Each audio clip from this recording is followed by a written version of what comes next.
Hey everybody, I'm Whitney Tilson, and I got a lot on my mind. And so, for the first time in my life, I'm just going to sit down and record a video. Want to share some thoughts with my friends, my readers, but most importantly, the people at Samaritan's Purse, the Christian evangelical organization that 4 days ago came and built an emergency field hospital directly across the street from my apartment building, right there in Central Park.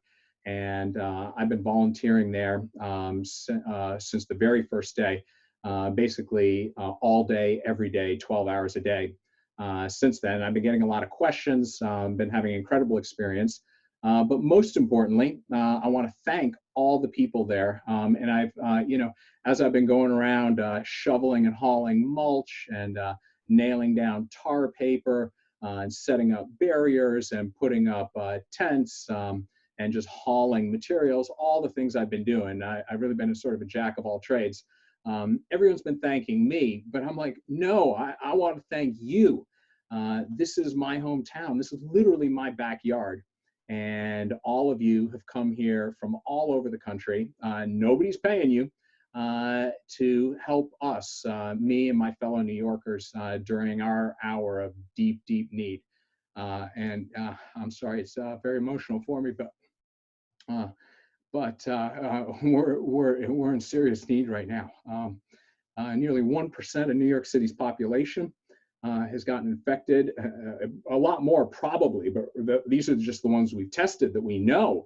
Almost 1,000 people have died. I've got friends in the emergency rooms who tell me it's like the third world there. They're just overwhelmed.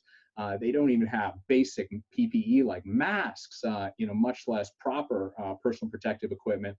And so we're really in need right now.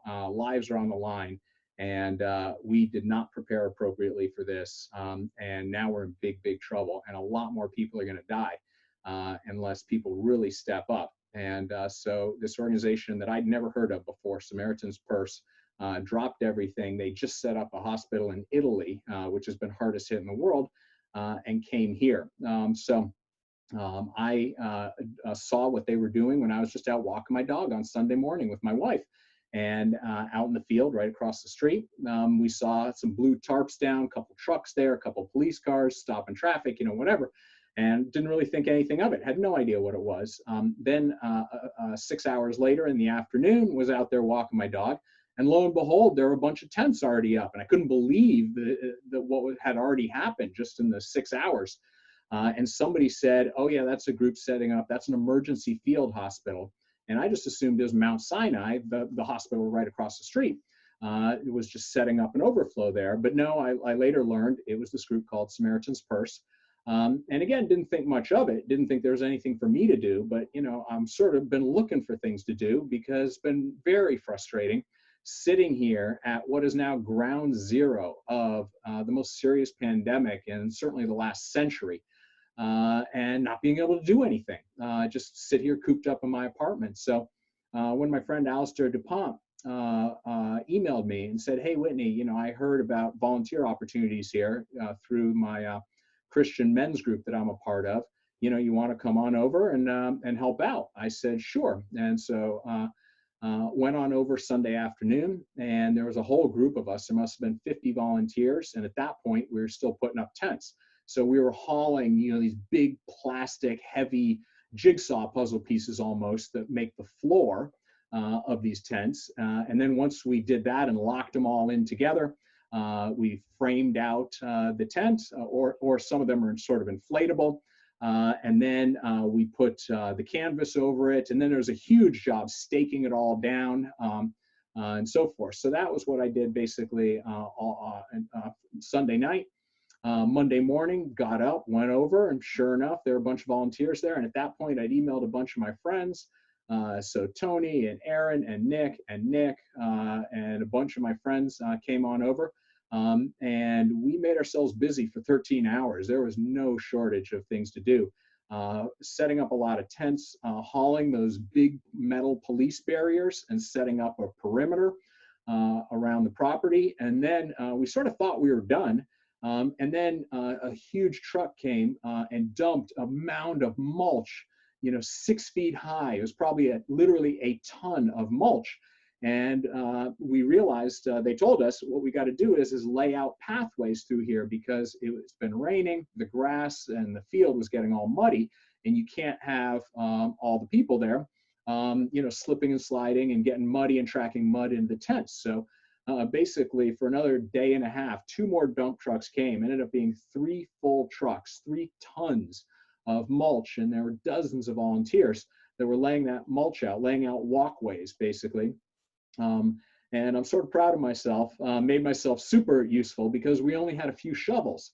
And since I lived right across the street, and I know the doormen, the handyman in our building, they've got snow shovels, which are perfect for shoveling mulch. So I hustled over to my building, and the doorman and the handyman took me down to the basement and gave me 4 big shovels, which is great. And then I noticed there were sleds down there in the basement as well. And these were the plastic sleds that my daughters had used when they were kids. And literally right where the hospital is located now is where my daughters were sledding down the hill. I'd take them out every weekend in the winter. So that's almost like it's a very personal spot for me where this hospital is. And so there were dozens of sleds, probably 2 dozen sleds down in the basement. And I realized those sleds would be much better than shovels and wheelbarrows for carrying mulch around. So I grabbed 2 dozen of them, Alistair and I, and brought them back. And so every volunteer either had round saucers, and then we actually figured out that the longer sleds held a lot more mulch. You could stack 2 of them on top of each other. And then instead of carrying it, you could pull it using the little rope handle that I used to pull my girls up the hill sitting in the sled.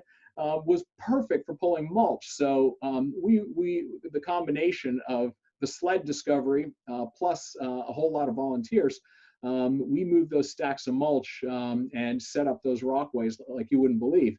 So after that, some of the walkways in the critical care areas where they're bringing patients in on stretchers, they can't be rolling through even mulch, certainly not the mud and the grass. So at that point, we were laying down plywood and putting tar paper over it. And so I spent hours nailing, you name it. This morning, it was cold. And so they have these big gas-powered heaters blowing through big flexible pipes, like in the back of a dryer.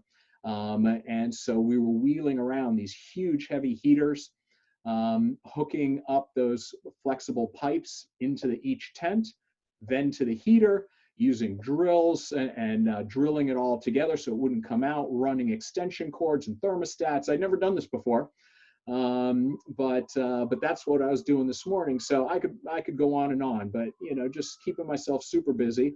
And then the last thing I did just this afternoon, an hour ago, was I noticed, I was arranging my friend Charles at Lexington Pizza Parlor, read one of my emails on Sunday and said, can I send over food for all these people? And so he sent over 15 pizzas on Monday for lunch. He sent over a huge pasta, meatballs, salad, cannolis for lunch yesterday. He brought pizza again today. So thank you, Charles, and be sure to order in. You can't go sit there, of course, but you can he's definitely open for business, and support your local restaurants like Lexington Pizza Parlor. So, but what I noticed is after lunch, I was there working until 6 or 8 p.m. and sometimes dinner doesn't come, and people were hungry, people were thirsty, and they had water bottles, and that's it. There was nothing. So this afternoon, my 17-year-old daughter, Catherine, and I sent her to the garage to pick up the car. We drove up to Costco, and I dropped almost $2,000 buying hundreds and hundreds of Cokes, Diet Cokes, Starbucks Frappuccinos, Gatorade, every beverage you can imagine, and every snack you could imagine, sweet snacks, salty snacks, all in individual containers, right? Not big bulk containers like Costco often sells for coronavirus purposes. We don't want to be spreading the coronavirus through our snacks. And Catherine was a hero, driving the car, backing it in, and we have a good sized car, a Volvo XC60, and we had 4 completely full shopping carts, huge shopping carts at Costco, from the lower level into the cart piled high. That's how much stuff we bought, 4 of them, which filled every inch of the car. Catherine and I driving from Costco over to the hospital, Literally, I had boxes of Pringles in my lap because there wasn't 1 square inch of space in our car. So the people there, all the nurses and doctors, they got to eat. They get hungry. They get thirsty and tired. So they need Gatorade and salty snacks and protein bars and stuff like that. So was delighted to do that, and everybody was thanking me. But again, don't thank me. It's the least. It's the absolute least I can do to thank you for coming here to our city from all over the country to help us during our hour of need. Now, let me address the question, sort of the elephant in the room that I've been getting from a lot of my friends, which is, this is Samaritan's Purse is a Christian evangelical organization founded by Franklin Graham, son of Billy Graham. And you know what those folks think about LGBTQ community and about abortion, and a lot of issues that, frankly, I feel strongly about and strongly disagree with them about.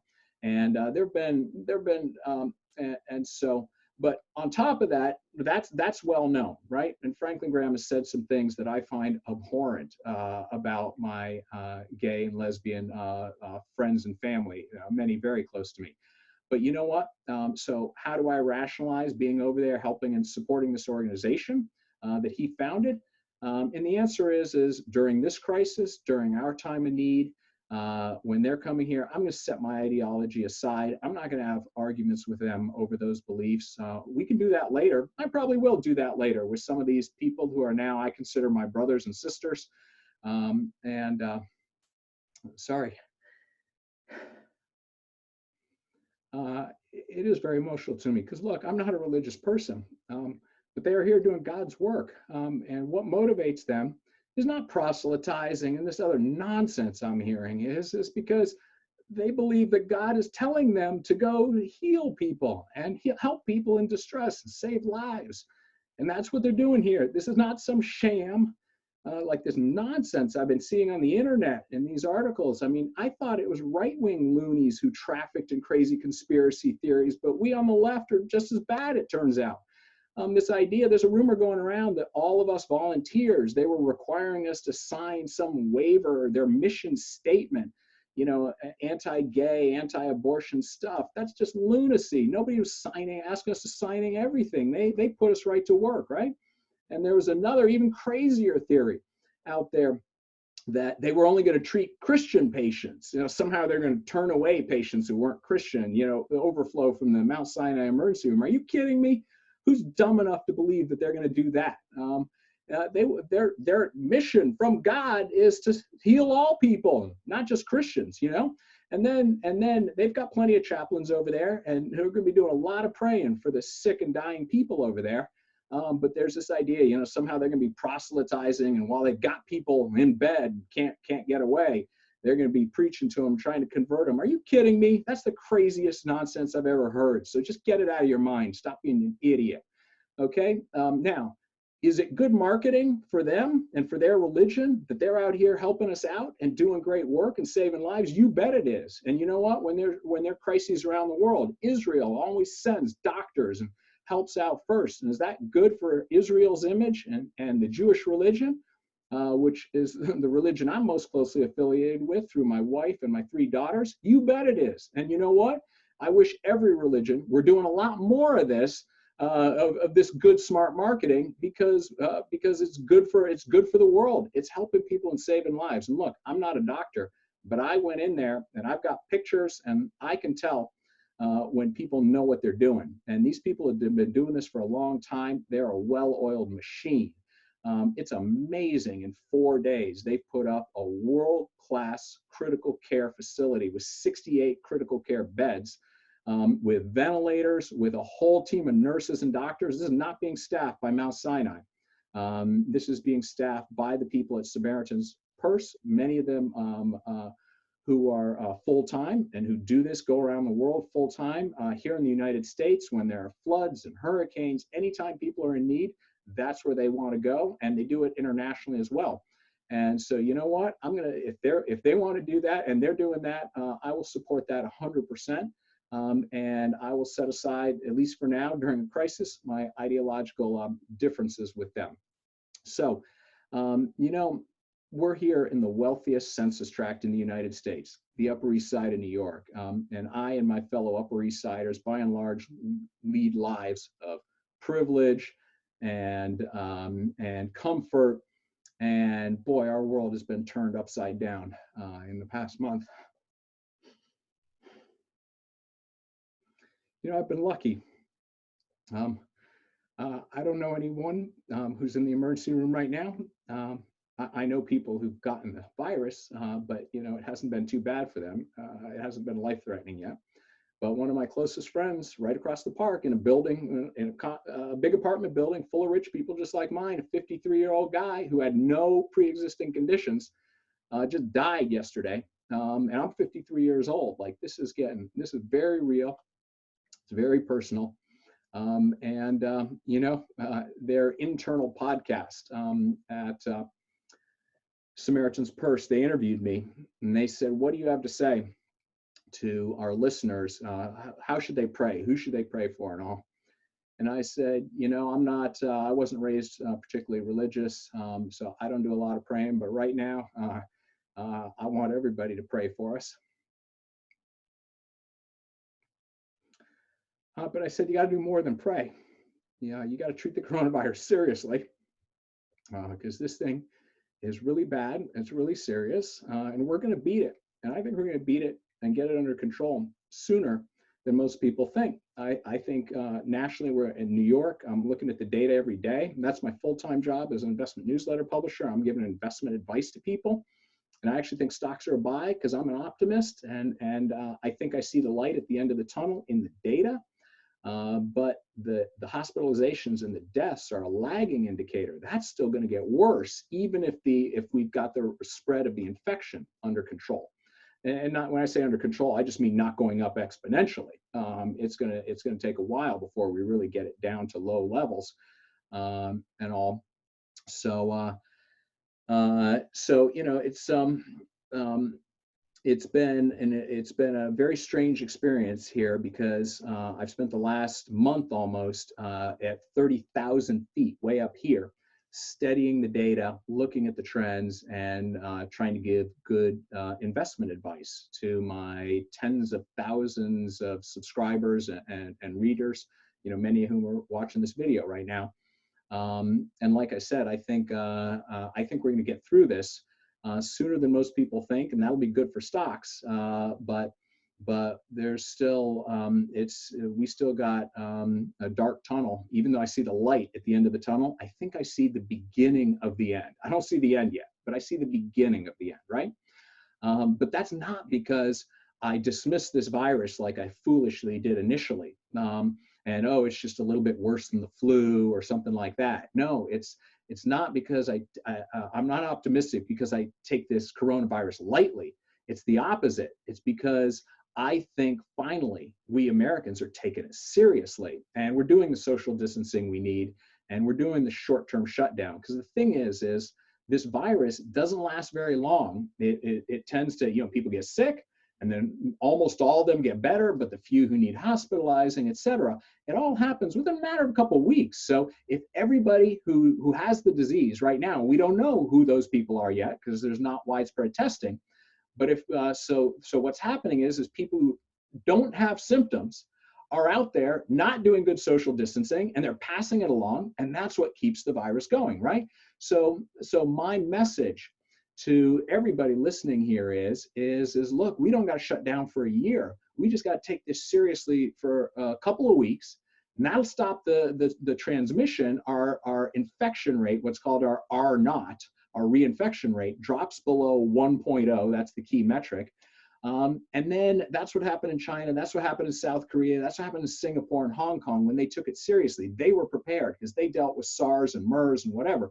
Right? So we were caught napping, and shame on us. This is one of the great failures of American history to not have gotten on top of this before things got crazy and before the emergency rooms across the street from me were overflowing and people dying needlessly, and we're setting up emergency field hospitals like they usually do, you know, in Iraq and Liberia with Ebola, right? We're doing it here on the Upper East Side of New York because we didn't take this seriously. So take it seriously. do the social distancing you need to do. And I think if we all pull together, and I think we will, and we are doing it right now. I think when we look back, in fact, a year from now, and we look at the actual infection rate, I actually think the infection rate right now in New York City and probably all of America has plateaued, which is, of course, the first step toward declining, right? So the good news here is, and I sort of want to leave you with an optimistic note, is the good news here is that we know how to beat the coronavirus because a bunch of other countries have already done it, okay? The question, though, is can we rise as collectively, can our leadership and our government do what's necessary? But most importantly, can all 331 million Americans do what is necessary? And by the way, that doesn't mean, I got a friend in Wyoming, and people aren't on subways. This is a disease that spreads rapidly, when there are a lot of people together in big cities like Wuhan, China, and some of the big cities in northern Italy, and right here in New York City, right? So, we here in New York, we got to do more. And I'm not saying, take it, be cavalier about it. But people who work outdoors out in Wyoming can probably continue to go work outdoors, keeping their distance from other people, right? But in New York, we got to do a lot more because it's a lot more serious here, and it's apparently a lot riper environment for the spread of this disease. And we've got a much higher critical mass of people out there spreading it, right? So I sort of have mixed feelings about this sort of universal complete shutdown of America. I think actually what we're doing now, which is much stronger shutdowns in the states, and particularly the urban areas where this disease has got a foothold, there we got to really take strong measures, right? But every American's got to do at least a minimum, right? No group gatherings. I've been hearing stories about coronavirus parties and those idiots down on spring break down in Florida saying, oh, I don't care if I get it. Well, a young person isn't going to die from this. That's pretty clear. But the problem is you get it. You don't know you have it, maybe because you're young and healthy. But you're carrying, and then you interact with somebody who's older, whose immune system is suppressed for some reason, who's sick. Almost all the people who are dying from this are the elderly and or have one or more pre-existing conditions, but they were in all likelihood infected by a young and healthy person who was asymptomatic, right? So that's why everyone has to take this seriously. So that's my optimistic note I'm going to leave it on, which is I believe that Americans collectively are doing what is necessary right now, and that we just can't yet see it in the data because all the data is lagging indicators. We're not testing enough people, but those positive test cases we're seeing every day are people who got infected a week or two ago before we were taking it as seriously, right? And then the people are being hospitalized again. They got infected maybe a month ago, and the people who are dying maybe got infected a month to a month and a half ago, right? So what's, I'm optimistic in that, but I can't prove it, and that's the tough part. Which is if we had national widespread testing right away, I could prove it, but that data isn't there. So I've just got a hunch that we're now doing enough to get the reinfection rate of this disease down, and within a week or two, it'll start showing up in the data, a reduction or at least a plateauing of new cases, a plateauing of hospitalizations, eventually a plateauing of deaths. And then in all of those, again, on a sort of a lag basis, declining.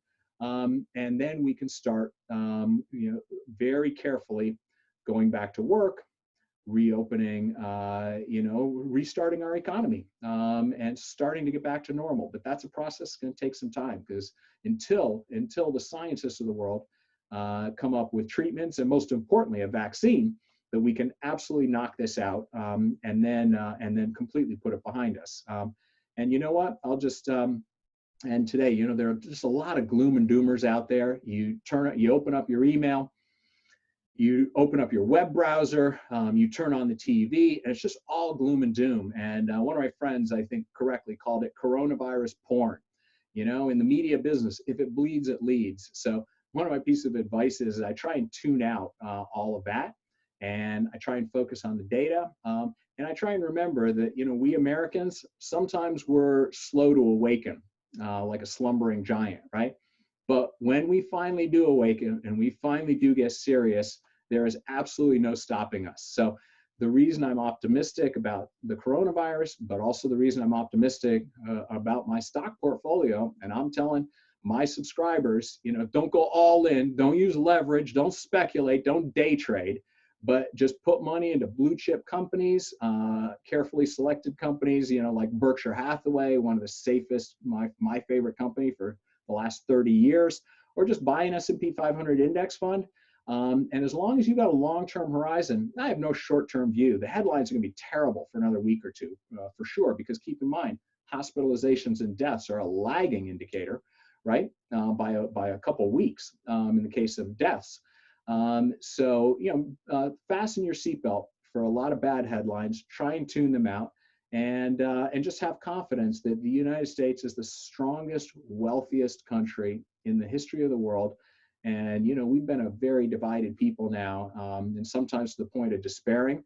But you know what? I think if a guy like me, who has almost nothing in common with the folks at Samaritan's Purse across the street, like I struggle to think of a single evangelical Christian I knew 4 days ago, right?